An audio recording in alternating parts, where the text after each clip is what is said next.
The antiseptic smell hit me first. Sharp, clinical, sterile. It always did. 8 months pregnant, and I'd grown accustomed to the scent of disinfectant clinging to my clothes, my hair, my skin. The waiting room of Dr. Morrison's private clinic hummed with quiet affluence. Leather chairs that didn't creak, abstract art that probably cost more than my annual salary, and a receptionist who smiled without showing her teeth. I shifted in my seat, trying to find a position that didn't make my lower back scream. The baby, my baby, pressed against my ribs like she was already fighting for space in this world. I placed both hands on the swell of my stomach, feeling her move beneath my palms. 7 months ago, I would have been terrified. Now, I was just exhausted. Mrs. Bennett? The receptionist's voice was honeyed politeness. She'd stopped correcting her when I said it was Miss Hartley now. Divorced women made people uncomfortable, especially in places like this. Yes? I looked up, pushing a strand of dark hair behind my ear. It needed washing. Everything about me needed attention I couldn't afford to give. Dr. Morrison is running a few minutes behind. There's fresh water and tea in the corner if you'd like. I nodded, not bothering to stand. The effort seemed monumental. Instead, I reached for the magazine on the side table, something glossy about homes I'd never own and vacations I'd never take. The pages felt expensive beneath my fingertips, thick and smooth. 6 months. 6 months since I'd signed those papers in a lawyer's office that smelled like old books and broken promises.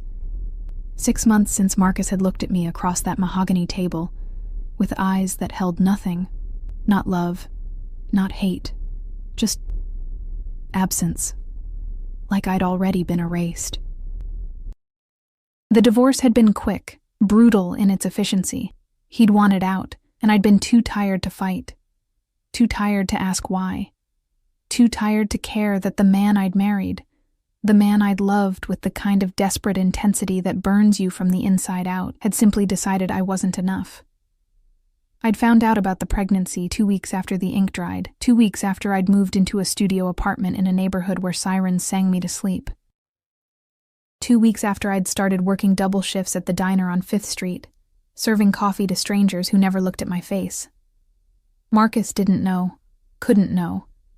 The baby was mine, my secret, my second chance, my reason to keep breathing when everything else felt like drowning. The clinic door opened, and cold air swept in from outside, carrying the scent of rain and expensive cologne. I didn't look up. Wealthy people came and went from places like this all day. Dr. Morrison catered to a specific clientele, the kind who paid cash and expected discretion. But then I felt it, that prickling awareness at the base of my skull, the sensation of being watched. I lifted my eyes slowly, reluctantly, and the world tilted. He stood in the doorway like he owned it, like he owned everything. Tall, I'd forgotten how tall, with shoulders that filled his black overcoat. His dark hair was shorter than I remembered, styled with the kind of precision that spoke of expensive barbers and regular appointments. A thin scar cut through his left eyebrow, barely visible but there, a reminder of a violence I'd never been allowed to understand. Alessandro Vitale, my ex-husband, the man I'd loved, the man I'd left, the man whose last name I'd taken and then abandoned, returning to Hartley like shedding a skin that never quite fit. And behind him, because there was always someone behind him, stood Marco, his driver, his shadow, his constant reminder that Alessandro lived in a world I'd only ever glimpsed. Marco's eyes swept the room with professional efficiency before settling on me. His expression didn't change, but I saw the recognition. Time stopped. Or maybe it was just my heart. Alessandro's gaze moved across the waiting room with the languid confidence of a predator assessing territory. Past the elderly woman knitting in the corner, past the receptionist who'd gone very still behind her desk, past the abstract paintings and leather furniture. Then he found me. His eyes, dark, almost black, the kind of eyes that held secrets and sins, locked onto mine. I watched something shift in his expression, saw the moment confusion gave way to recognition, saw recognition sharpen into something else entirely. His gaze dropped, slowly, deliberately, down to where my hands rested on the unmistakable swell of my pregnant belly. The air between us crystallized, became heavy, became dangerous.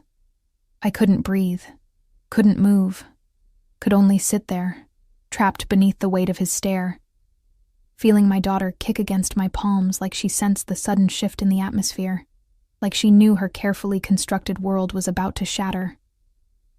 Alessandro's jaw tightened, just a fraction, just enough for me to notice. His hands, elegant and scarred in equal measure, flexed at his sides. The gesture was minute, controlled. But I'd been married to this man. I'd learned to read the subtle tells that meant danger. Marco shifted behind him, one hand moving inside his jacket. The movement was smooth, practiced, invisible to anyone who wasn't looking. But I was looking. I was always looking when Alessandro was in a room. "Mr. Vitale?" The receptionist's voice cut through the silence. Professional, respectful, afraid. "Dr. Morrison is ready for you. Right this way." He didn't move, didn't acknowledge her, didn't take his eyes off me. The seconds stretched. Each one felt like an eternity. I could hear my heartbeat in my ears, could feel sweat forming at the base of my spine despite the air conditioning. My daughter shifted again, a rolling movement that pressed against my bladder and made my breath hitch. Say something, I thought desperately. Move. Look away. Do anything but sit here like prey. But I couldn't, because this was Alessandro, and Alessandro had always had the power to turn me to stone with just a look. Finally, he moved. One step forward, then another. His shoes were Italian leather, polished to a mirror shine, silent against the clinic's expensive flooring. He crossed the room with the fluid grace of something wild, wearing human skin. He stopped 3 feet away, close enough that I could smell his cologne. Cedar and bergamot and something darker.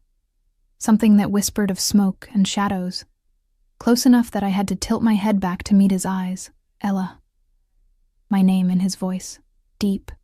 Rough, like gravel wrapped in silk. He'd always said my name like it was a prayer and a curse in equal measure. I opened my mouth, closed it, tried again. Alessandro.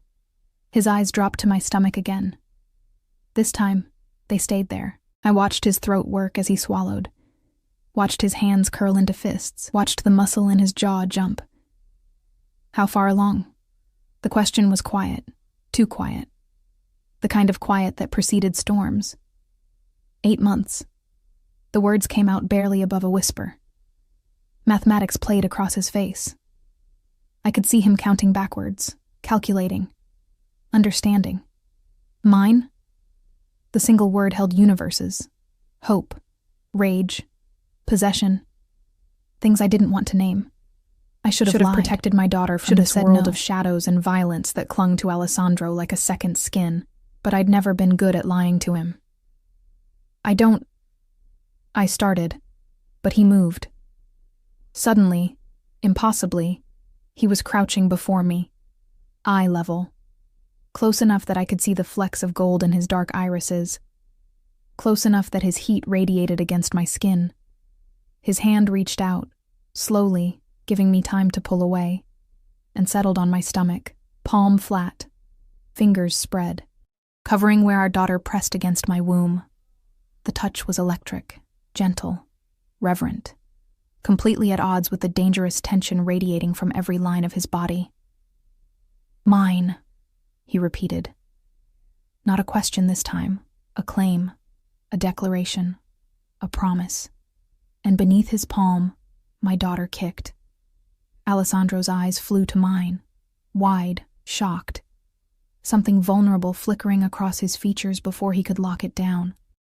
His other hand joined the first, cradling my stomach like it was made of glass. Ella. My name again, but different now. Breathless. Awed. "Ella, why didn't you tell me? We were divorced," I managed. "You didn't want—" "Don't." The word cracked like a whip. His hands tightened fractionally. "Don't tell me what I want." The baby kicked again, harder this time, and Alessandro's expression transformed. Wonder. Pure, unfiltered wonder, the kind of expression I'd never seen on his face before. "Mr. Vitale." The receptionist's voice held an edge of desperation now. Dr. Morrison is waiting. Alessandro didn't look at her, didn't look at anything but me and the child growing beneath his hands. Cancel it, he said, still not looking away, still touching me like I might disappear if he let go. Sir, I don't think. Marco. One word. One name. That was all it took. I heard Marco move, heard the receptionist's sharp intake of breath, heard the quiet murmur of voices and the unmistakable rustle of money changing hands. We're leaving, Alessandro said. His hand slid up to cup my face, thumbs brushing my cheekbones, eyes searching mine with an intensity that made my lungs forget how to work. You and me and our baby, we're leaving, right now. I have an appointment. I'll get you the best doctors in the country, the world, whatever you need. Alessandro, I can't just... Yes. He leaned closer, his forehead almost touching mine, his breath warm against my lips. You can. You will. Because that's my child, Ella, my daughter. And I have spent 6 months in hell thinking I'd lost you forever. I'm not losing you again. I'm not losing her. Do you understand? It wasn't a question. It was a vow. And God help me. I felt something crack open in my chest. Something I'd sealed shut the day I signed those divorce papers. You let me go. I whispered. The accusation hung between us. You signed the papers. You walked away. Pain flashed across his face. Raw. Real. I know. And I've regretted it every single day since. His hands trembled against my skin. Actually trembled. Let me fix this. Let me protect you. Both of you. Please. The please undid me. Alessandro Vitale didn't say please, didn't beg, didn't show weakness. But here he was, on his knees in a clinic waiting room, asking. My daughter kicked again, persistent, demanding, like she was casting her vote. Okay, I breathed. Not thinking, not planning, just feeling. Okay. Alessandro's eyes closed, just for a moment, like I'd given him something precious, something he thought he'd lost forever. When they opened again, they burned. Marco, he called, standing and pulling me up with him. His hand was gentle but unyielding on my elbow. Bring the car around. Now. Yes, sir. And just like that, my carefully controlled world dissolved. Alessandro's arm wrapped around my waist, protective, possessive, guiding me toward the door. I caught a glimpse of the receptionist's face.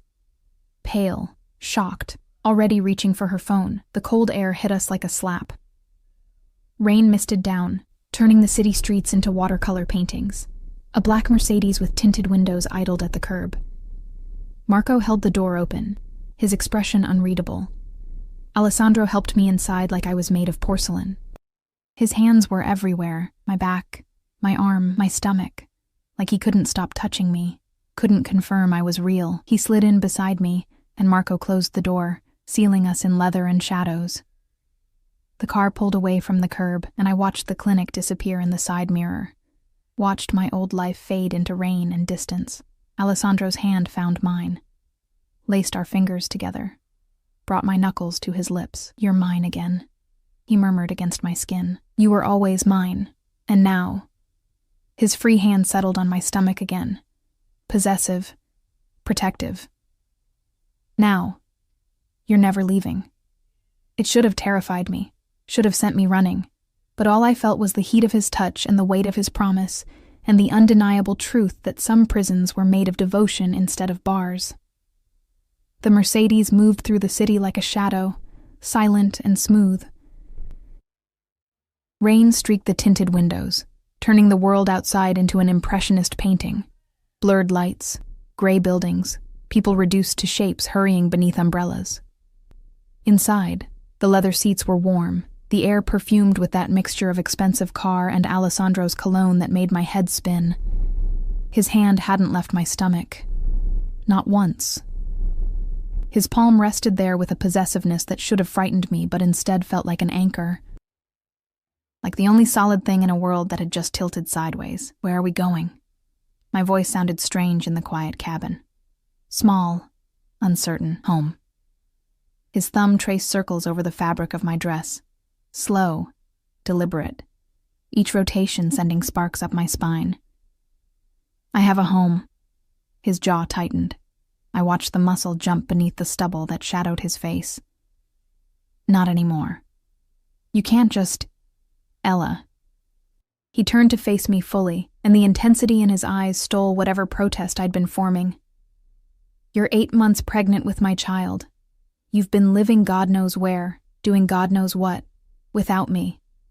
Without protection, without resources. His other hand came up to cup my face, forcing me to meet his gaze. Those days are over. Do you understand? I've been managing fine. Something dark flickered across his features. Fine? You call working yourself to exhaustion while carrying my daughter fine? You call living alone, vulnerable, in this city, fine? How do you...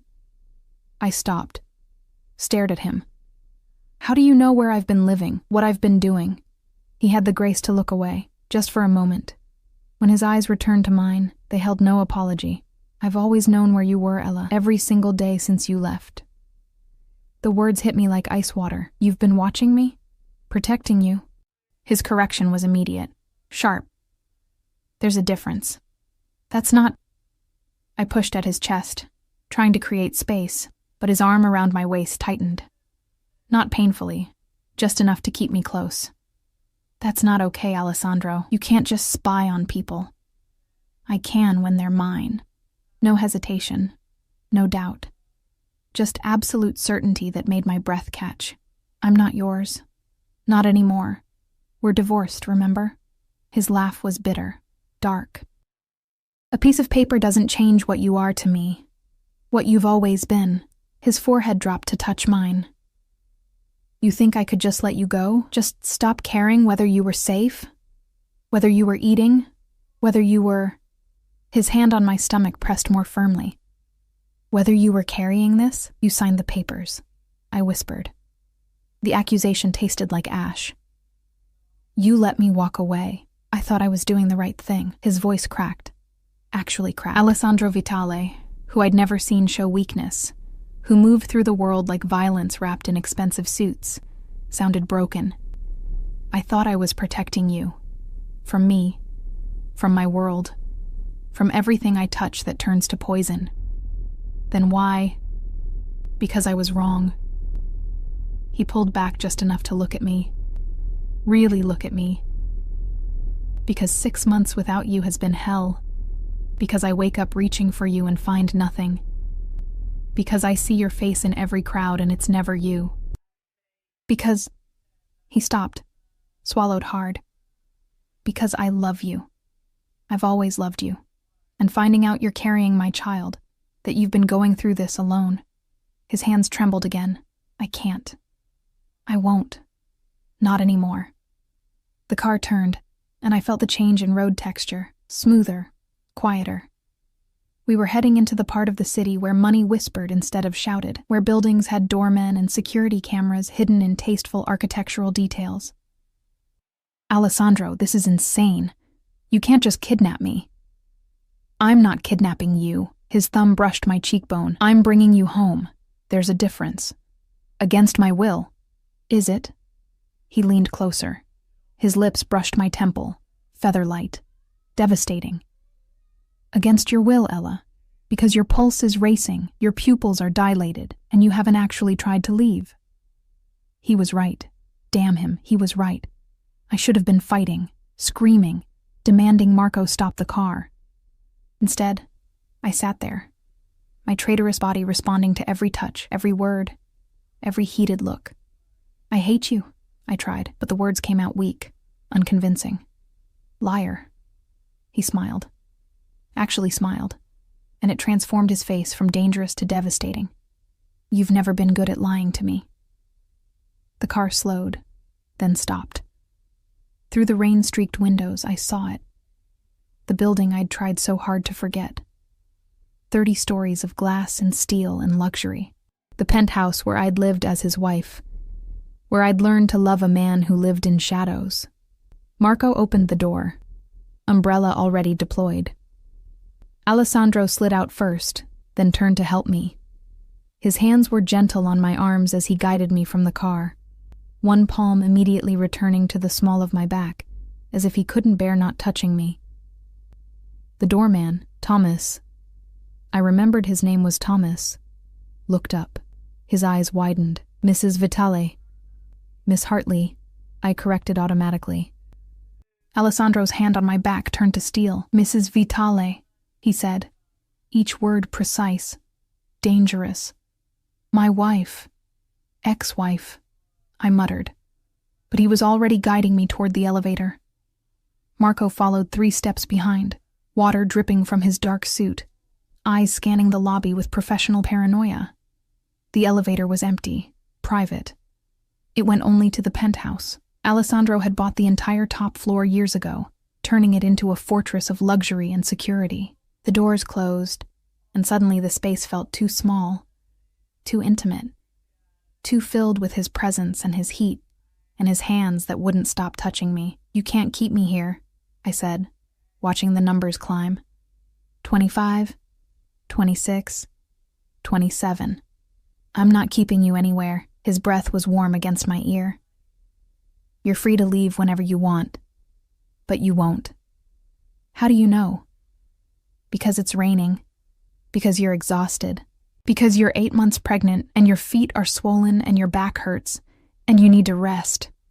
He pressed closer, because deep down, beneath all that anger and pride, you know you belong here, with me.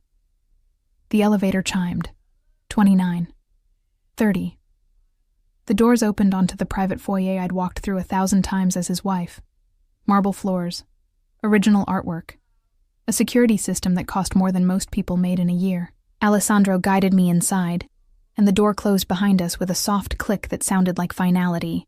The penthouse looked the same, floor-to-ceiling windows overlooking the city. Furniture that cost more than cars.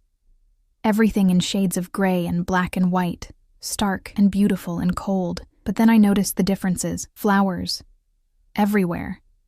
White roses in crystal vases on every surface. My favorite. He'd remembered. And on the coffee table, a stack of books. I moved closer, Alessandro's hand never leaving my waist. Pregnancy guides, parenting manuals, what to expect when you're expecting, with pages marked by sticky notes in Alessandro's sharp handwriting. How long? I asked. My voice was barely audible. How long have you known? 3 weeks. He moved to stand behind me, his other hand joining the first on my stomach, cradling the swell of our daughter between his palms. Marco saw you at the clinic. You were checking in for an appointment. He called me immediately. 3 weeks. He'd known for 3 weeks and hadn't approached me. Hadn't said anything. Just watched. Prepared. Why didn't you? Because I was afraid. The admission came out rough, broken. Afraid you'd run. Afraid you'd hide from me. Afraid I'd push too hard and lose you both. His arms tightened around me, so I waited. Had Marco follow you to make sure you were safe. Made arrangements. Prepared this place. And told myself that the next time I saw you, I wouldn't let you go again. I turned in his arms, not easy with my pregnant belly, and looked up at him. Really looked. For the first time since the clinic, I let myself see past the danger and the power and the control. Let myself see the dark circles under his eyes, the new lines around his mouth, the way his hands shook slightly when they touched me. You look tired, I said. He laughed. The sound was hollow. I haven't slept properly in 6 months. Not since you left. Alessandro, I know what you're going to say. His thumb traced my lower lip, that this is too much, too fast, too intense, that I should give you space, time. Let you make your own choices. He leaned down until his forehead touched mine. But I can't, Ella. I've tried. God knows I've tried. But you're here now, carrying my child. And every instinct I have is screaming at me to protect you, to keep you close, to make sure nothing in this world can hurt you. That's not healthy, I whispered. I never claimed to be healthy. His smile was sharp, self-aware. I'm a lot of things, Amore, but healthy isn't one of them, especially when it comes to you. The baby kicked. Hard. Right where his hands rested, his eyes widened. That same wonder I'd seen at the clinic transforming his features. Does it hurt? He asked. when she moves like that? Sometimes. Mostly it's just strange, like having someone else living inside you. She's strong. Pride colored his voice, just like her mother. How do you know it's a girl? His smile turned secretive. I know everything about you, Ella, including the fact that you had a gender reveal ultrasound 2 weeks ago. Pink confetti. You cried. The invasion of privacy should have enraged me. Instead, I felt something else. Something warm and dangerous spreading through my chest. You're insufferable, I said. And you're beautiful. He kissed my forehead. Soft, reverent, even more beautiful than I remembered. Pregnancy suits you. I'm huge. You're perfect. His hands roamed my stomach with a gentleness that contradicted everything I knew about him. Absolutely perfect. And she's perfect. And I'll be damned if I let either of you out of my sight again. Alessandro, you can't just... A phone buzzed. Alessandro's jaw tightened. He pulled a sleek device from his pocket, one of several, I remembered, and glanced at the screen. Whatever he saw made his expression harden. Marco, he called. His second appeared from wherever he'd been hovering. Status: the clinic receptionist made 4 calls after we left. 2 to gossip sites, 1 to her sister, 1 to an unknown number. Alessandro's hand on my stomach tightened fractionally. Handle it. Already done. The photos are contained. The gossip sites have been persuaded to drop the story. And the unknown number? Traced to a burner phone. Location downtown. We're working on identification. I felt Alessandro's entire body tense. The change was subtle but complete. The man holding me transformed from gentle lover to something else entirely. Something dangerous. Double the security, he said. His voice had gone cold, flat. The voice he used when giving orders, when dealing with threats. Full surveillance on Ella's old apartment. Track everyone who's been watching her building in the last month, and find out who owns that burner phone. Yes, sir. Marco disappeared, and Alessandro's attention returned to me. But something had shifted. His eyes were darker now, harder. What was that about? I asked. Nothing you need to worry about. Alessandro, no. He cupped my face, firm, unyielding. This is my world, Ella, the part I kept you away from, the part I divorced you to protect you from. But you're carrying my child now, and that makes you a target. Whether you like it or not, fear, cold and sharp, slice through me. What kind of target? The kind that means you don't leave this penthouse without me. The kind that means Marco or one of my men is always nearby. The kind that means... He stopped, breathed deeply. The kind that means I will kill anyone who even thinks about hurting you. He said it so calmly, so matter-of-factly, like he was discussing the weather instead of murder. You're scaring me, I whispered. Good.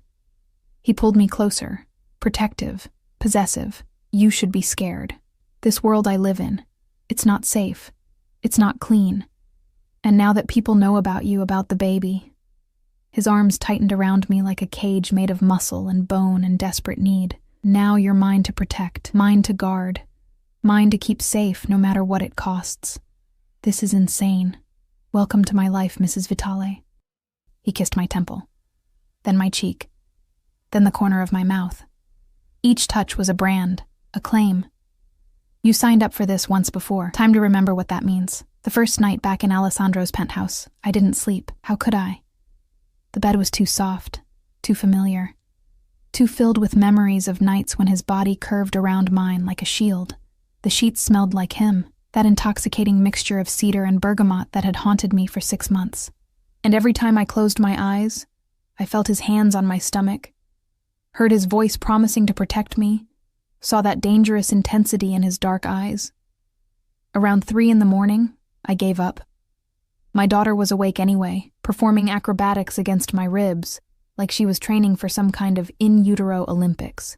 I pushed myself up, an ungraceful maneuver that involved rolling sideways and using my arms for leverage, and padded out of the bedroom. The penthouse was dark except for the city lights filtering through the floor-to-ceiling windows. 30 stories below, the world moved in streams of red and white, taillights and headlights painting rivers through the rain-slicked streets. From up here, Everything looked small, manageable, safe. I knew better. Can't sleep? I jumped, hand flying to my chest. Alessandro stood in the doorway of his office, backlit by the glow of multiple computer screens. He'd changed from his expensive suit into black pants and a white shirt with the sleeves rolled up, exposing forearms corded with muscle and decorated with scars I'd traced 100 times with my fingertips. "You scared me," I breathed. "I'm sorry." He moved toward me with that predatory grace that always made my pulse quicken. "I heard you moving around, wanted to make sure you were all right." "I'm fine. Just restless." His eyes dropped to my stomach. They always dropped to my stomach now, like he couldn't help himself, and softened. "She's active tonight?" "Apparently she's nocturnal." A smile ghosted across his lips. Genuine. Warm, the kind of smile I'd fallen in love with before I understood what loving Alessandro Vitale really meant. "Takes after her father." He closed the distance between us and, without asking permission, placed both hands on the swell of my belly. The touch was becoming familiar again. Natural. Like his hands belonged there. Our daughter kicked against his palms, and his smile widened. "Strong," he murmured. "Definitely takes after her father." "Stubborn," I countered. "Definitely takes after her father." He laughed. Actually laughed. And the sound warmed something in my chest I'd thought frozen. His forehead dropped to touch mine. And for a moment, we just stood there in the darkness, connected by our daughter's movements between us. "Come here," he said finally, taking my hand. "I want to show you something." He led me down the hallway to a door I'd assumed was still the guest room. But when he opened it, I forgot how to breathe. A nursery. Complete and perfect, and exactly what I would have designed if I'd had unlimited resources, and someone who understood me completely. The walls were painted a soft sage green, calming, gender-neutral. Exactly what I'd once told him I'd want for a baby's room during a late-night conversation I thought he'd forgotten. A white crib stood against one wall, already made up with sheets patterned with delicate woodland creatures. A rocking chair sat by the window, positioned to catch the morning light. Shelves lined with books, board books, picture books, classics I'd loved as a child. And in the corner, a mobile hung above a changing table, tiny felt stars and moons spinning slowly in the air conditioning's gentle current. "When did you—" I couldn't finish the sentence, couldn't process that he'd done this. In 3 weeks. While I'd been struggling alone in my studio apartment, trying to assemble second-hand baby furniture from online marketplaces. The day after Marco told me, his hand found the small of my back again, that constant point of contact he seemed to need. I had designers working around the clock, told them to create the perfect room for our daughter. "Alessandro, this is too much. It's not enough." He turned me to face him, his hands framing my face with a gentleness that contradicted the intensity in his eyes. "Nothing I do will ever be enough to make up for not being there these last months. For not knowing. For not protecting you. I didn't tell you. You shouldn't have had to." His thumbs traced my cheekbones. "I should have known. Should have felt it somehow. You're my wife. Ex-wife." His jaw tightened. "That changes. Tomorrow." I blinked. "What? We're getting remarried. I've already made arrangements. You can't just—" I pushed at his chest, but he didn't budge. "Alessandro, you can't just decide we're getting married again. That's not how this works." "Then tell me how it works." He backed me gently against the wall, caging me in with his arms on either side of my head. Not threatening. Just present. Unavoidable. "Tell me how I'm supposed to let my pregnant wife live separately from me. Tell me how I'm supposed to sleep knowing you and our daughter aren't protected. Tell me," his voice cracked, "tell me how I'm supposed to survive losing you again. You're the one who let me go. Biggest mistake of my life."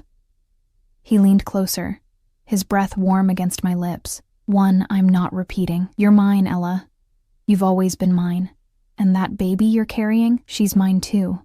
My family. My responsibility. My everything. This is crazy. Yes." No hesitation. No denial. "I'm crazy about you. Crazy protective. Crazy obsessed. I've always been crazy when it comes to you." His hand slid down to rest on my stomach again.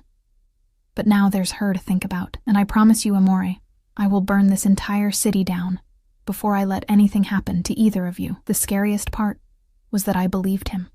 "I need time," I whispered, "to think, to process all of this." "You have until tomorrow afternoon, Alessandro. Non-negotiable." He kissed my forehead, soft, final. "We're doing this right, legal, binding, unbreakable. You'll have my name again, my protection, my resources, everything that's mine becomes yours." "I don't want your money." "I know." His smile was tender, devastating.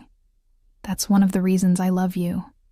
You never wanted any of this, the wealth, the power, the status. You just wanted me. I wanted the version of you that didn't terrify me. That version doesn't exist." Brutal honesty. "I am terrifying, Ella. I've done things that would make you run screaming. I've hurt people, destroyed lives, built an empire on blood and fear and ruthlessness." His hands tightened on my stomach, protective, possessive.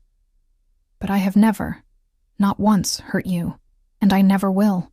That's the promise I can make, the only one that matters." Our daughter kicked, as if agreeing with him. Traitor. "I'm exhausted," I admitted. The adrenaline from the last 12 hours was wearing off, leaving me hollow and shaky. "Then let me take care of you." He scooped me up, actually picked me up like I weighed nothing despite my pregnant belly, and carried me back to the bedroom. The gesture should have been ridiculous. Instead, it felt inevitable. He laid me down gently, arranging pillows behind my back and under my knees with the kind of careful attention that made my throat tight. Then he stretched out beside me, one hand immediately finding my stomach again. "Sleep," he commanded softly. "I'll watch over you both. You need to sleep too." "I will. Later. Right now." His thumb traced circles over where our daughter pressed against my womb. "Right now, I just want to feel her move, want to memorize this, make up for all the moments I missed." I should have sent him away, should have maintained boundaries, should have protected my heart from falling back into the trap of loving Alessandro Vitale, but I was tired, so tired, and his warmth was seeping into me, his presence making me feel safer than I had in months, and my traitorous body was already relaxing into the familiar comfort of having him near. "Just tonight," I murmured, eyes drifting closed. "Every night," he corrected. His lips brushed my temple. "For the rest of our lives." I wanted to argue, wanted to fight. But sleep pulled me under, and the last thing I felt was Alessandro's hand on my stomach and his whispered promise in Italian. Words I'd learned during our marriage, words that meant mine, always mine, forever mine. Morning came with sunlight and the smell of coffee. I blinked awake slowly, disoriented. The bed was empty beside me, but I could hear movement in the other room. Voices. Alessandro's deep rumble and Marco's quieter responses. I pushed myself up, wincing at the stiffness in my back. Pregnancy at 8 months was a special kind of torture. Everything hurt, nothing fit, and I had to pee constantly. I shuffled to the bathroom, caught sight of myself in the mirror, and grimaced. My hair was a disaster. My face was puffy. The dress I'd fallen asleep in was wrinkled beyond salvation. When I emerged, Alessandro was waiting. He'd showered and changed into fresh clothes. Charcoal pants and a black shirt that probably cost more than my monthly rent. He looked perfect. Dangerous. Mine. No. Not mine. Not anymore. Good morning. He crossed to me immediately, hands reaching for my stomach like a compass finding north. How did you sleep? Better than I have in months, I admitted reluctantly. Satisfaction gleamed in his eyes.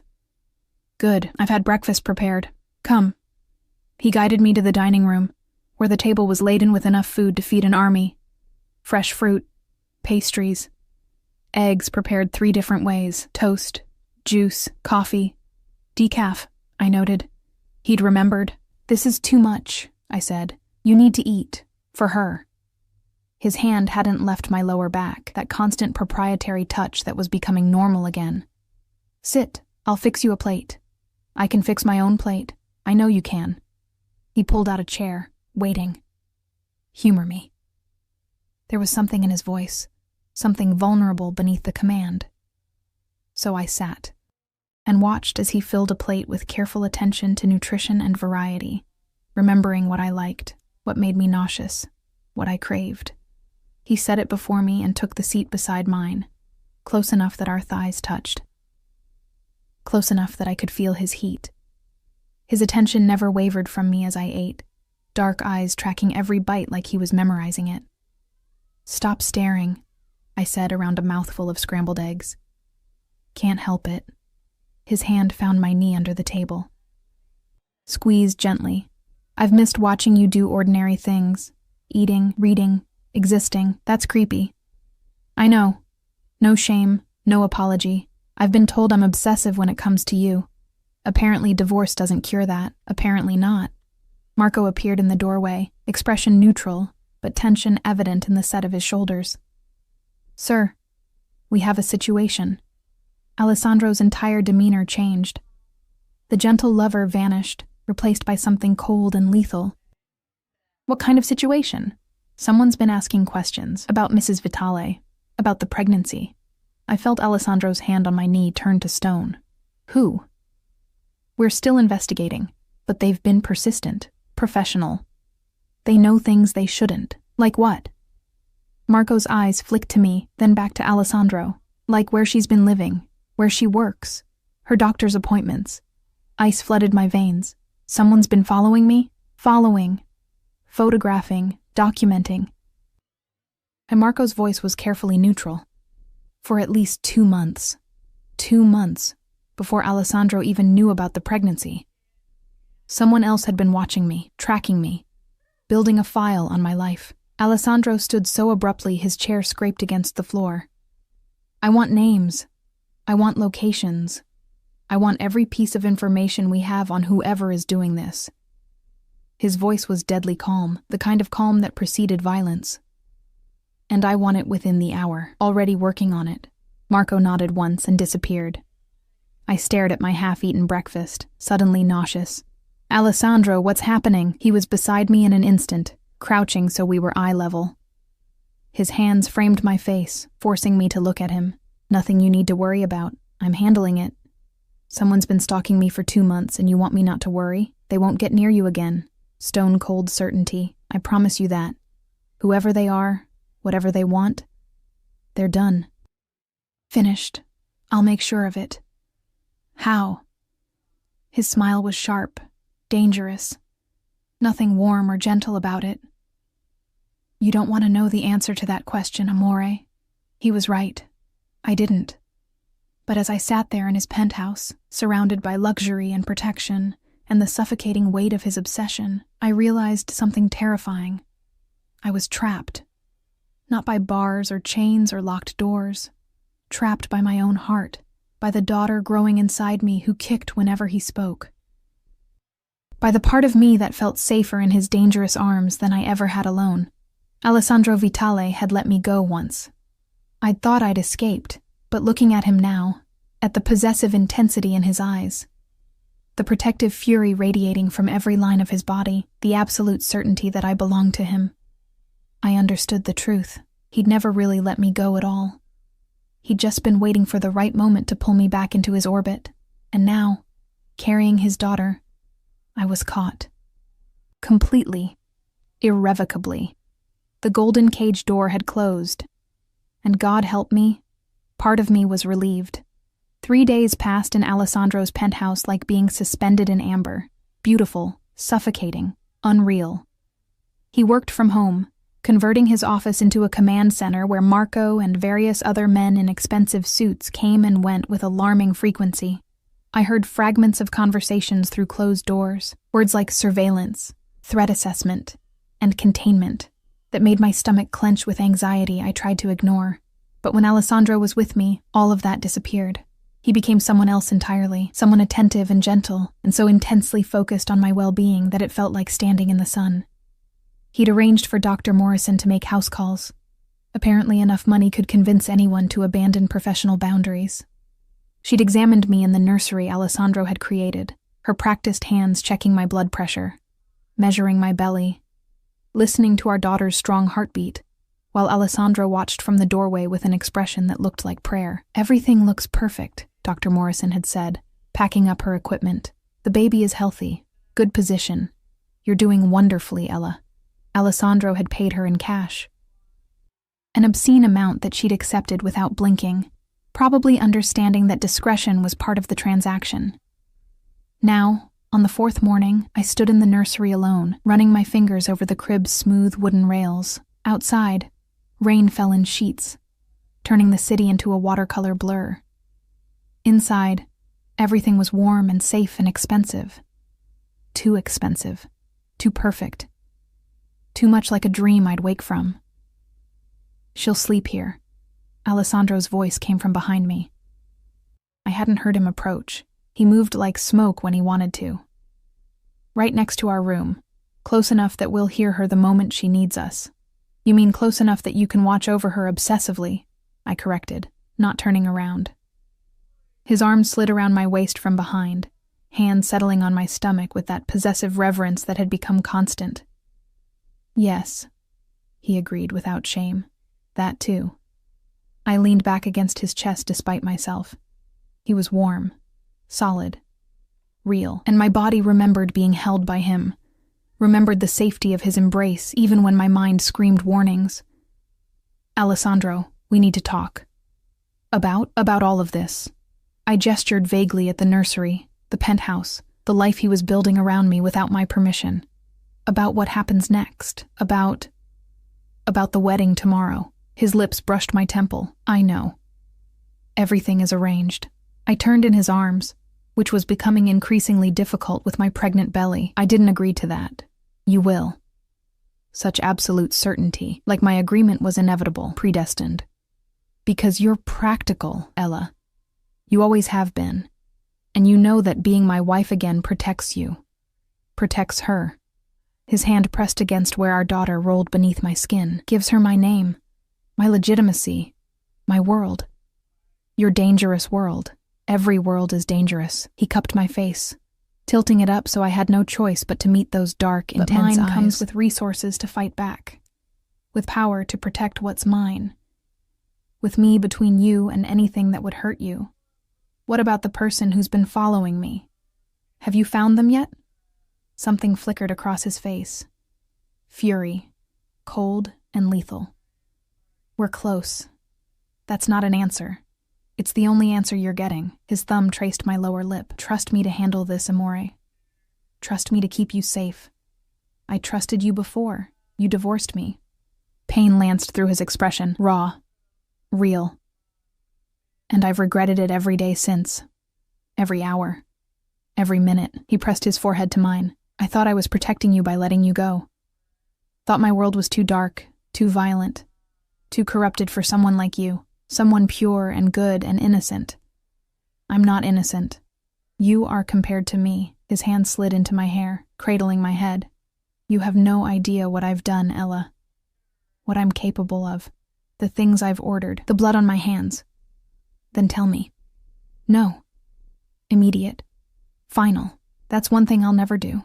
You don't need that darkness in your head. Don't need to see me as the monster I am. You're not a monster." His laugh was bitter. "You only think that because I've been very careful about what you see, but I am, amore. I'm a monster who loves you, who would kill for you, who would burn the world down if it meant keeping you safe." His hands tightened in my hair. Not painful, just desperate. "Does that terrify you?" "Yes," I whispered honestly. "Good. It should." He kissed my forehead. Soft. Reverent. Complete contradiction to his words. "But know this. I would never hurt you. Never. You and our daughter are the only pure things in my life. The only things worth protecting." Our daughter chose that moment to kick. Hard. Right where Alessandro's hand rested on my stomach. He smiled. Actually smiled. And the transformation was stunning. All that darkness and danger melting into something tender. "She agrees with me," he said. "She has terrible judgment. She has her father's stubbornness." He knelt then, right there in the nursery, and pressed his lips to my stomach, whispered something in Italian I couldn't quite catch. Something about protection and love and promises. When he looked up at me, his eyes were wet. Alessandro Vitale, Mafia boss, dangerous man, killer probably, crying over our unborn daughter. "I'm going to be a good father," he said. Not a question. A vow. "I'm going to give her everything, protect her from everything, love her the way I love you, completely, obsessively, without reservation. That's what I'm afraid of," I admitted. He stood, pulling me close again. "Then be afraid, but don't leave. Don't take her away from me. Let me do this, Ella. Let me be your husband again. Let me be her father. Let me prove I can be better than I was. You can be her father without us being married. I want both." His jaw set, stubborn, immovable. "I want the ring back on your finger. Want my name attached to yours. Want everyone who looks at you to know you're mine. Protected. Untouchable." "That's not romantic, Alessandro. That's possessive." "I know. No apology. I've never claimed to be romantic. I'm possessive and jealous and probably a little bit insane when it comes to you, but I'm also devoted, loyal, completely yours in ways that would terrify most people." He leaned down, lips brushing mine. Not quite kissing, just present. "Tomorrow you're marrying me, and this time, I'm never signing divorce papers. Never letting you walk away. Never making the mistake of thinking I can survive without you." Before I could respond, Marco appeared in the doorway. His expression was carefully neutral, but I'd learned to read the subtle signs. The tension in his shoulders. The way his hand rested inside his jacket where I knew he kept a gun. "Sir, we found him." Alessandro's entire body went rigid. "Where?" "Downtown, warehouse district. He's been staying in a room above a pawn shop. We have eyes on the location. Equipment? Professional-grade surveillance, multiple cameras, files on Mrs. Vitale going back 4 months." Marco's eyes flicked to me, then away. "And others." "Others?" I asked. My voice sounded thin, afraid. Alessandro's hand on my back pressed more firmly. Protective. "How many others?" "6 that we've identified so far. All women, all pregnant, all," Marco hesitated, "all connected to families in our world." The room spun. I grabbed Alessandro's arm for balance, and he immediately wrapped himself around me, supporting my weight. "He's targeting pregnant women?" I managed. "Appears so." Marco's voice was professionally calm, like he discussed sociopaths targeting vulnerable women every day. Maybe he did. "We're still piecing together his endgame." "I want him." Alessandro's voice had gone flat, empty, the kind of empty that preceded violence. Alive, contained, ready for interrogation within the hour. Already in motion. And the others? The other women? "We're reaching out to their families now, warning them, offering protection." Alessandro nodded once. Marco disappeared. And I stood there in my beautiful nursery, surrounded by expensive furniture and woodland creature mobiles, realizing that the danger wasn't some abstract concept. It was real. Immediate. Targeting women exactly like me. "I'm going to be sick," I whispered. Alessandro had me in the bathroom instantly, holding my hair back while I heaved into the toilet. Nothing came up. I hadn't eaten enough. But my body tried anyway, rejecting the fear flooding my system. When the spasms passed, he dampened a washcloth and wiped my face with a gentleness that made my eyes burn. "This is my fault," I said. Tears were streaming down my cheeks now, hot and unstoppable. If I hadn't left you, if I'd stayed, none of this would have happened. I'd have been protected. "Stop." He cupped my face, forcing me to look at him. "This is not your fault. None of this. You left because I pushed you away. Because I made you feel unwanted. Because I was too much of a coward to admit I needed you more than I needed to protect you from my world. Someone's been watching me, photographing me, planning..." "What?" "What was he planning, Alessandro?" His jaw tightened. "I don't know yet, but I will find out, and then I will make sure he never threatens anyone again." "You're going to kill him." He didn't deny it. Didn't even try. "Would you prefer I didn't?" I should have said yes. Should have been horrified. Should have run screaming from this man who discussed murder like it was a business transaction. Instead, I thought about someone watching me, following me home to my studio apartment, photographing me through windows, planning something terrible for me and my unborn daughter. No, I whispered. I wouldn't prefer that. Something fierce and satisfied blazed in Alessandro's eyes. Good, because he's already dead. He just doesn't know it yet. He helped me up, supporting my weight as my legs shook, led me back to the bedroom, tucked me into bed like I was something precious and fragile. Rest, he commanded. I need to handle this. Marco will be right outside the door. You're safe here, Ella. I promise. Where are you going? To have a conversation with the man who's been watching my wife. The word wife came out like a claim, a threat. It won't take long. He kissed my forehead, then my lips. Soft. Sweet. Complete contradiction to the deadly intent radiating from every line of his body. Alessandro. I caught his hand as he turned to leave. Be careful. His smile was sharp, dangerous, beautiful. I'm always careful, amore. It's everyone else who needs to worry. He left. The door closed, and I lay there in the too soft bed, hands on my stomach, feeling our daughter roll and kick beneath my palms. This was my life now. Luxury and danger, protection and violence. A man who loved me enough to kill for me without hesitation. Tomorrow I would marry him, would take his name again, would bind myself to him legally, permanently, irrevocably. And the terrifying part? I wanted to. Not because he was forcing me, not because I was trapped, but because somewhere in the last 4 days, I'd remembered what it felt like to be loved by Alessandro Vitale.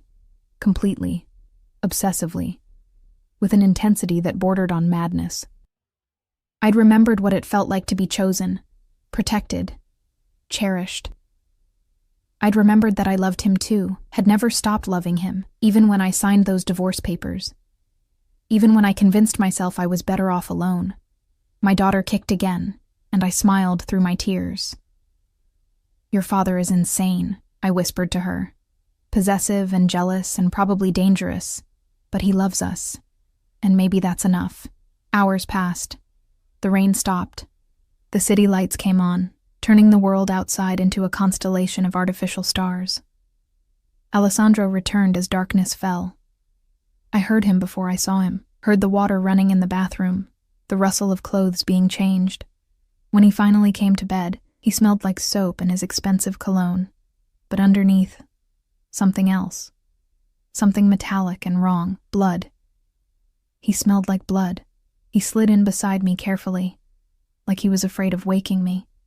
But I was already awake, had been awake for hours. Did you kill him? I asked the darkness. A long pause. Then, not yet, but I will. After I know everything. Will you tell me what you learn? No. His hand found my stomach, that constant anchor point. You don't need that in your head. Don't need to know what he planned, what he wanted. I'm not fragile. I know. He pulled me closer, careful of my belly. But you're mine to protect, and part of protecting you means keeping the darkness away. Even when it's my darkness, I should have argued. Should have demanded the truth. Should have insisted on being treated like an equal instead of something breakable. Instead, I turned in his arms and kissed him. It was our first real kiss since I'd left. Not the gentle brushes he'd been giving me, not the careful pecks, but a real kiss, deep, desperate, full of 6 months of loneliness and longing and love I'd tried so hard to bury. He groaned against my mouth, his hands tangling in my hair, his body pressing against mine as much as my pregnant belly allowed. When we finally broke apart, we were both breathing hard. Tomorrow, he whispered against my lips, tomorrow you're mine again, legally, permanently, forever. Forever is a long time. Not long enough. He kissed me again, softer this time, sweeter. Not nearly long enough for everything I want to do with you. I fell asleep in his arms, listening to his heartbeat, feeling our daughter move between us. And for the first time in 6 months, I felt safe. Tomorrow, I would marry a monster, but he was my monster, and that made all the difference. The morning of my wedding, again, dawned clear and bright. Sunlight streamed through the floor-to-ceiling windows, painting everything gold. I woke to find Alessandro already gone, his side of the bed cold, but a note left on his pillow in his sharp, precise handwriting. Getting ready to marry you is the only reason I'd leave this bed. See you soon, Mrs. Vitale. A Mrs. Vitale. The name I'd abandoned. The name I was taking back. I pressed my hand to my stomach, feeling my daughter's morning stretches. What do you think? I whispered to her. Am I making a huge mistake? She kicked. Once. Firmly, like she was casting her vote. That's what I thought. A knock on the door, and then a woman I'd never met entered carrying garment bags and makeup cases. She was maybe 50, elegant, professional, with kind eyes that assessed me quickly. Mrs. Vitale, I'm Marie. Mr. Vitale hired me to help you prepare. Her voice held a slight French accent. I've brought several dress options, all designed to accommodate your beautiful condition. Several turned out to be 7, each one more stunning than the last. Flowing silk that draped over my belly like water, delicate lace that made me look ethereal, soft chiffon and champagne that caught the light. I chose the champagne. It felt right. Not white. I wasn't that innocent anymore. Not black. This wasn't a funeral. Something in between. Something that acknowledged both the purity of new beginnings and the reality of where we'd been. Marie worked magic with makeup, covering the dark circles under my eyes, making my skin glow, emphasizing my features without making me look like someone else. She left my dark hair down, just added subtle waves and pinned one side back with a delicate clip that looked antique. When I looked in the mirror, I barely recognized myself. I looked beautiful, radiant, like someone worth marrying. He's a very lucky man, Marie said softly, adjusting the dress one final time. I'm not sure that's true, she smiled, knowing. A little sad. I've worked for Mr. Vitale for 5 years. I've never seen him look at anyone the way he looks at you, like you're the only thing keeping him human. The words settled over me like a weight, or maybe wings. I wasn't sure which. Another knock. Marco this time, impeccably dressed in a dark suit, his expression neutral but something softer in his eyes when he saw me. You look beautiful, Mrs. Vitale. I'm not Mrs. Vitale yet. In every way that matters, you've always been Mrs. Vitale. He offered his arm. Mr. Vitale is waiting, if you're ready. Was I ready? To bind myself to a man who divorced me once, who lived in shadows and violence, who loved me with an intensity that was probably unhealthy. My daughter kicked again, insistent, demanding. I'm ready, I said. Marco led me through the penthouse to a room I'd never seen before. Alessandro must have had it specially prepared because it had been converted into something magical. White flowers everywhere, roses, peonies, orchids, their scent filling the air. Candles flickered despite the daylight, adding warmth and romance. A small altar stood at one end, where a judge waited in official robes, and there, turning as I entered, was Alessandro. He wore a black tuxedo that fit him like a second skin, perfectly tailored to his broad shoulders and lean waist. His dark hair was styled back, emphasizing the sharp angles of his face, the intensity of his eyes. The scar through his eyebrow caught the light. He looked dangerous, powerful, devastating. But it was his expression that stole my breath. Pure, undiluted wonder. Like I was something miraculous, something impossible, something worth dying for. He crossed to me in 3 long strides, took my hands in his, and just looked. His eyes roamed my face, dropped to my belly, came back up. I watched his throat work as he swallowed. Ella, he whispered, my name like a prayer. You're so beautiful it hurts to look at you. You clean up pretty well yourself. He smiled, that rare, genuine smile that transformed him from dangerous to devastating. Ready to be mine again? I'm not sure I was ever not yours. Something fierce blazed in his eyes. He brought my hands to his lips, kissed each knuckle with reverent attention, then tucked my hand into the crook of his arm and led me to the altar. The ceremony was brief, intimate, just us, Marco as witness, the judge reading words about commitment and partnership until death. Alessandro never took his eyes off me. never stopped touching me, his hand on mine, his thumb tracing circles on my skin. His entire focus narrowed to this moment. When the judge asked if he took me as his wife, Alessandro's voice was steel wrapped in silk. I do. Always. Forever. In this life and whatever comes after. When it was my turn, I looked into those dark, intense eyes and saw my future. Complicated. Dangerous. Imperfect. Perfect for me. I do. I whispered. Alessandro's hands trembled as he slid the ring onto my finger, not the one from our first marriage. Something new. A band of platinum with diamonds that caught the light like captured stars. Beautiful. Elegant. Unmistakably expensive.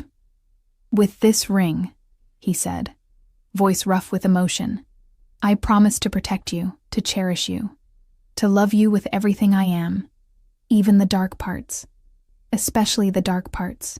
You and our daughter are my world, Ella. My reason for breathing. My reason for being human instead of monster. Tears streamed down my face. I didn't try to stop them. The judge pronounced us married, and Alessandro pulled me into his arms, careful of my belly, and kissed me. Deep. Thorough. Claiming.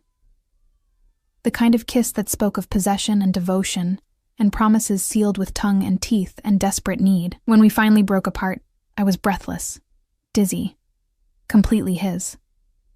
Mine, he whispered against my lips. Finally. Completely. Legally mine. Yours?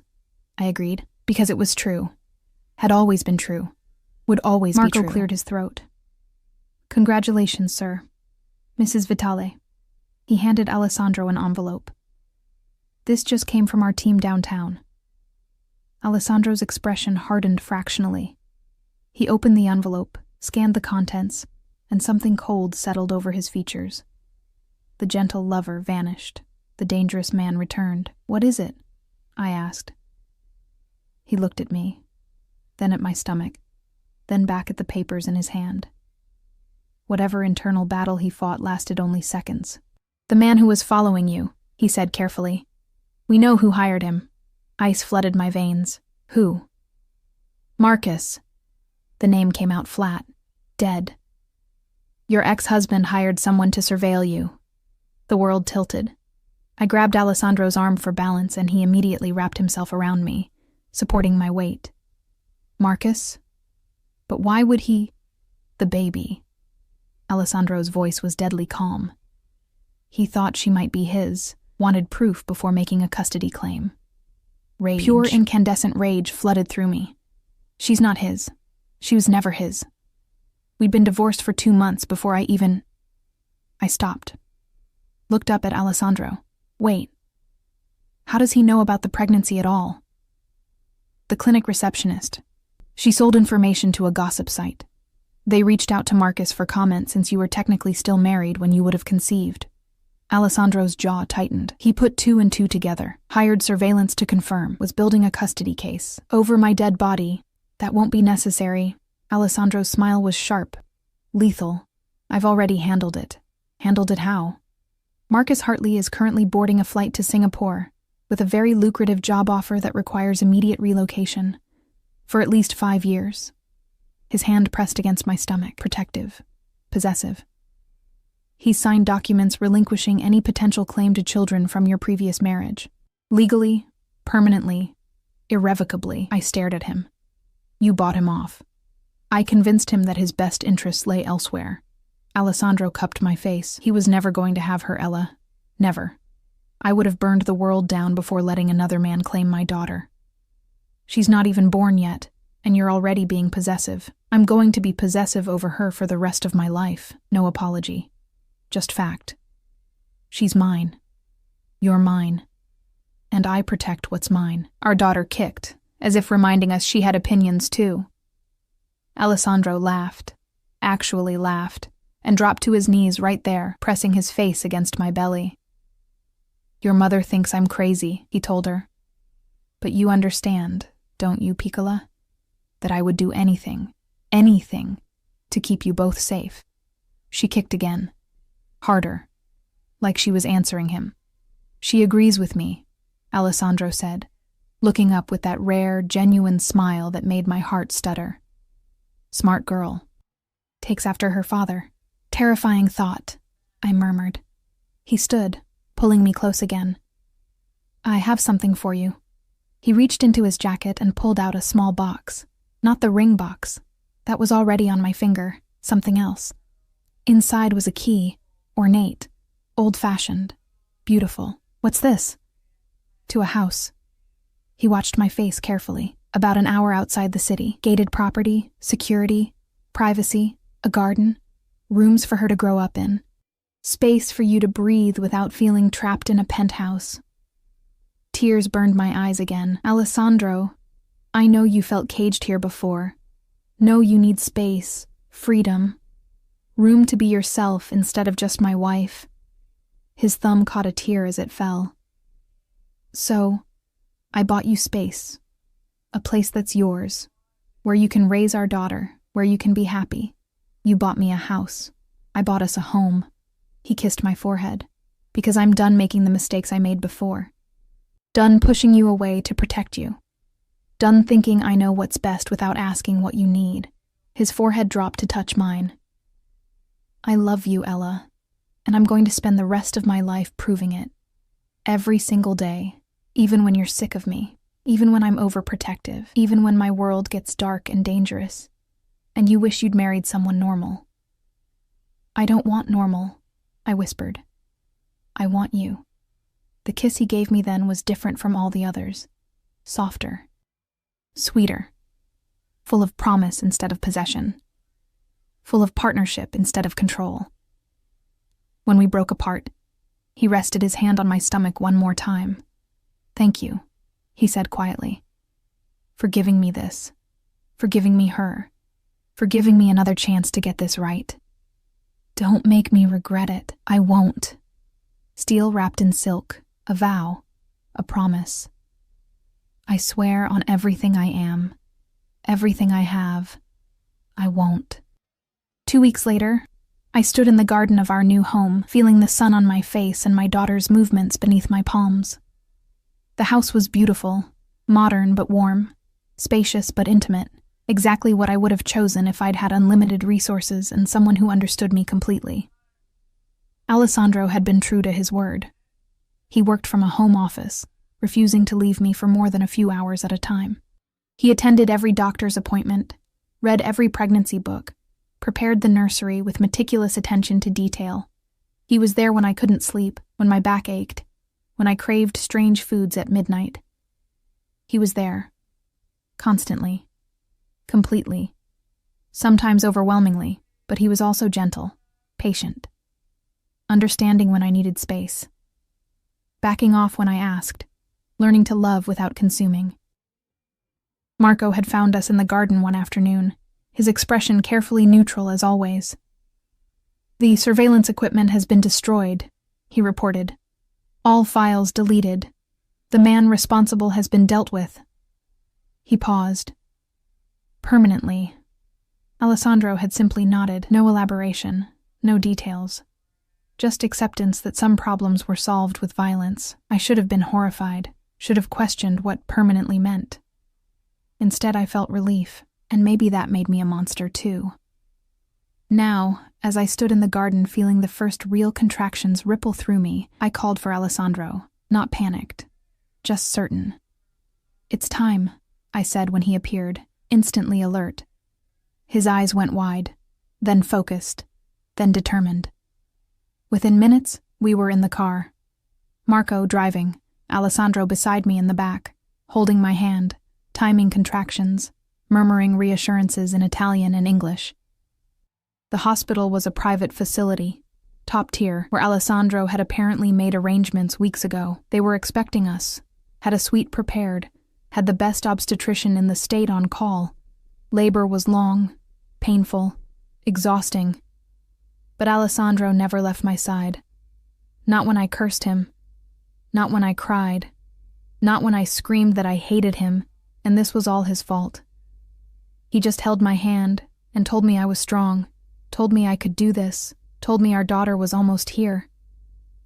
And then she was. Small. Perfect.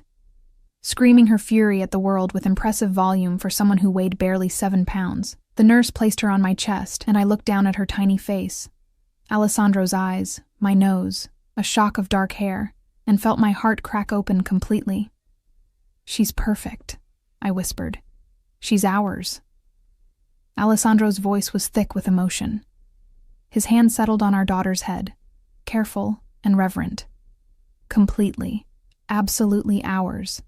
They took her to clean and measure while the doctor finished with me. When they brought her back, swaddled and calm, Alessandro reached for her with shaking hands. I watched him hold our daughter for the first time, watched his expression transform into something I'd never seen before. Pure, unguarded love, wonder, awe, fear. "Hello, Piccola," he whispered to her. "I'm your father, and I promise you, I swear to you, nothing in this world will ever hurt you. Not while I'm alive. Not ever." She opened her eyes, dark, unfocused, searching, and seemed to look right at him. Alessandro broke. I watched tears stream down his face, watched this dangerous man who killed without hesitation cry over the tiny person in his arms. "I love you," he told her. "More than I knew I could love anything. You and your mother. You're everything. My whole world. My reason for being human." He looked up at me then, and the love in his eyes was almost painful to witness. "Thank you," he said, "for her, for this, for giving me a reason to be better than I am." "You're already better than you think," I said softly. "I'm going to spend the rest of my life proving that to both of you." He sat beside me on the bed, careful not to jostle our daughter. What should we name her? We'd discussed names, made lists, debated endlessly. But looking at her now, there was only one name that felt right. "Sophia," I said. "It means wisdom, hope, light in darkness." Alessandro's smile was Sophia radiant. Vitale. Perfect. He kissed my forehead. Then Sophia's. Then looked at both of us like we were miracles. "My girls," he whispered. "My whole world." Months passed. Sophia grew from tiny newborn to smiling baby, the house filled with her laughter, her cries, her endless curiosity. Alessandro was completely, absolutely devoted. Changing diapers at midnight, walking the floors when she wouldn't sleep, reading to her in Italian and English from the moment she could focus on his face. He was overprotective, yes. The house had security that would make the Pentagon jealous. He vetted every nanny, every doctor, every person who came within 10 feet of his daughter. But he was also gentle, patient, present in ways I'd never expected. And with me, he was everything. Attentive, loving, still possessive, still intense, but tempered now by understanding, by compromise, by genuine partnership. We had date nights, Marco babysitting with an entire security team as backup. We had quiet mornings in bed while Sophia napped. We had arguments and makeups and all the messy, complicated reality of building a life together. It wasn't perfect. His world was still dark, still dangerous. There were still nights when he came home smelling like violence, when Marco delivered reports that made his jaw tighten, when I remembered exactly what kind of man I'd married. But he was my man, and I was his woman. And together, we were Sophia's parents. That was enough. More than enough. One evening, as I stood in Sophia's nursery watching Alessandro rock our daughter to sleep, singing softly in Italian, I felt complete peace settle over me. This was my life. Complicated, imperfect, sometimes terrifying, but mine. Alessandro looked up, caught me watching, and smiled. "Come here, amore." I crossed to them, and he pulled me into his free arm, holding both of us, his girls, his world. "I love you," he whispered against my hair. "Both of you. More than I have words for. I love you too," I said, and meant it completely. Sophia sighed in her sleep, content and safe in her father's arms. And I realized that sometimes the golden cage wasn't a cage at all. Sometimes it was just home. Sometimes the monster turned out to be the hero. And sometimes, love that felt like possession was actually just devotion wearing an intense disguise. Alessandro kissed my temple, then Sophia's head, then looked at me with eyes full of promises kept and futures yet to come. "Forever," he said, not a question. A fact. "Forever," I agreed, because some things, some people, were worth falling for, worth staying for, worth building a life for, no matter how complicated or dangerous or absolutely insane that life might be. This was ours, messy and beautiful and real, and I wouldn't trade it for anything.